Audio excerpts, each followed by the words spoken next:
can't just be fully engaged all the time and hope things turn out. That's like living underneath a bluff with rocks up there. It's a disaster waiting to happen. Next time you go to get your coffee, make sure you get the right size sleeve, because they have small and they have large, right? Don't get them mixed up. Small and large. Got to get your gear on. You got the right idea. Oh yeah. This is episode 5.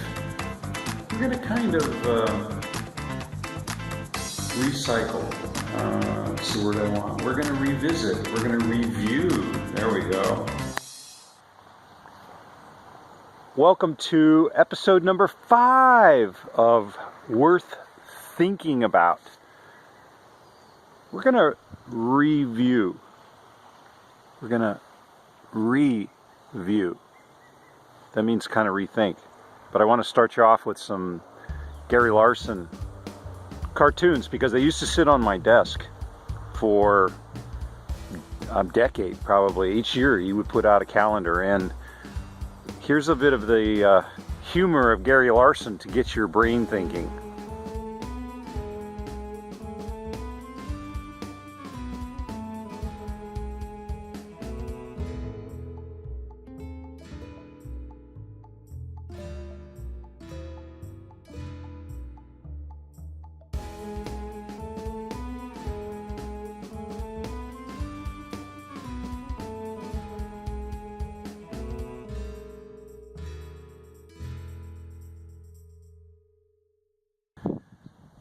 My hope in doing this series is to help send you on a journey of self-exploration, self-understanding, to know yourself better than you do now. And in doing so, to know yourself better than AI knows you. I'm in a vineyard, and there's quite a story to be captured and learned from an Italian vineyard owner. So why don't we head off to this nice little farm in Italy, this vineyard, and see what we can see from them, so we don't have to repeat that. It's surrounded by other vineyards. You know, these beautiful 200-300-year-old buildings. And some things happened a few years ago that they weren't expecting. They didn't see coming. Well, they should have seen it coming. And let's walk through these obvious clues of what was coming, so that we might open our minds to something that's coming on us very rapidly, that we have an opportunity to mitigate, to help skew the direction, the course, make a little course correction of what's going on.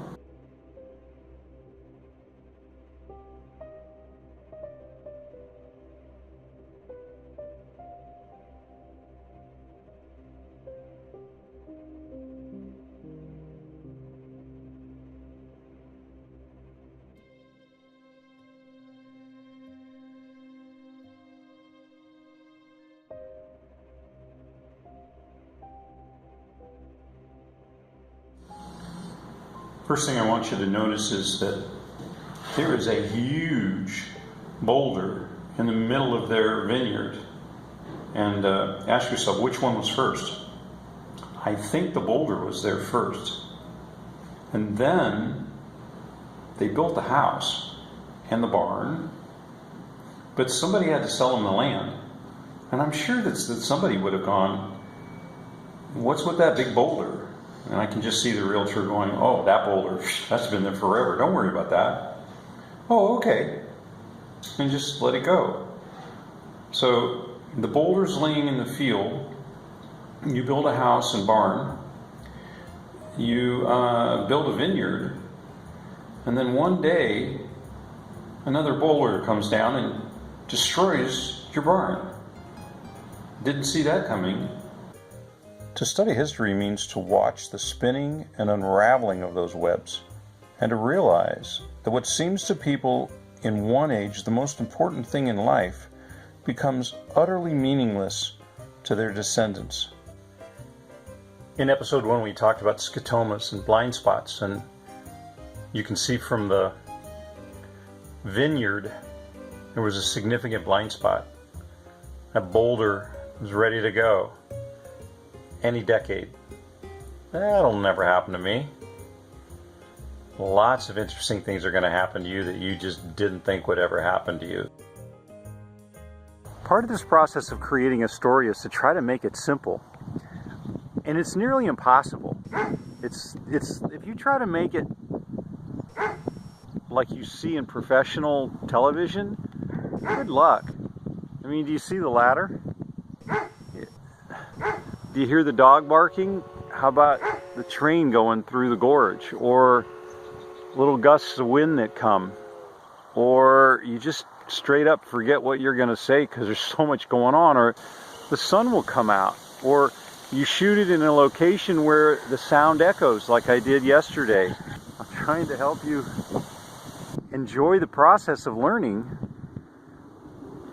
There's a jet going over right now too.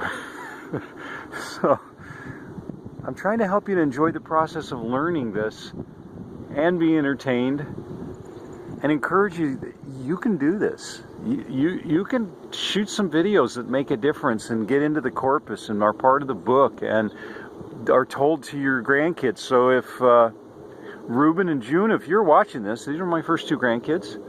I'm probably not around showing it to you, but Granddad's thinking of you all the time. And even now, right in the middle of shooting a training video. You might remember in episode 2 we talked about being hoodwinked, bamboozled, long con, how we're being gamed by information companies, by our emotions, by our weaknesses inherent in our biology. Here's a reminder. Next time you go to get your coffee, make sure you get the right size sleeve because they have small and they have large, right? Don't get them mixed up. Small and large.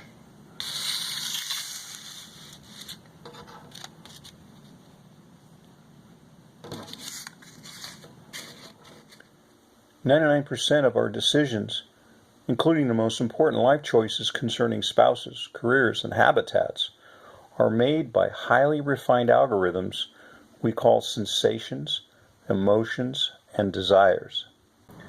In episode 3, we talked about iterations, about change, about dealing with all of the chaos that goes on, the process of learning. It's messy. Put all this really simply, there's a huge boulder going to come down in our lives. It's called rapidly accelerating change. And we have an opportunity to step up now to do some things about it. We want to believe that our lives have some objective meaning and that our sacrifices matter to something beyond the stories in our head. Yet in truth, the lives of most people have meaning only within the network of stories they tell one another. Meaning is created when many people weave together a common network of stories. Part of this process is being able to talk to yourself in the mirror, so to speak, and just trust that someone else on the other end will give a rip. And yeah, there's a lot of people that'll not agree. Best point of a class I took on debate and reasoning and logic was never to expect more than half your audience to agree with you, no matter how rational your argument is. So I think my point is that if you have expectations in your head over how it's visually going to turn out, if you get stressed over the words you're going to use and the noises that appear and the number of changes that happen, the iterations you have to do on it. Try to let it go. Try really hard to trust that out of the mix of it will come something even better. The timing will be better. A storyline will emerge. The right people will care. Daniel, I recognize the pattern you follow with your editing. Do you? I see that you are first creating your audio track and then filling in the video track with B-roll to cover up the cuts. Then you are adding sound effects. Quite clever if you ask me. Would you like to ask me? That's part of this process. It's identical with discovering who you are and understanding what makes you tick and all those little bits and pieces inside of you that rise up to stop it from happening. You'll discover what those are over time. And it's just like Everest again. Up and down, up and down, up and down. I'm often using the expedition metaphor or the let's go climb Mount Everest metaphor as a way of becoming self-actualized, a way of becoming not just self-aware but understanding and not being gamed by AI. So I'm going to invite you on a journey that's an expedition to that self-understanding. And you can subscribe to the channel and follow, or you can join us at a meetup, or you can just jump into one of our expeditions at any one of a number of locations. It starts with contacting us. And then, got to get your gear on. You got the right idea. Oh yeah. So you know what to do. Click that button and subscribe.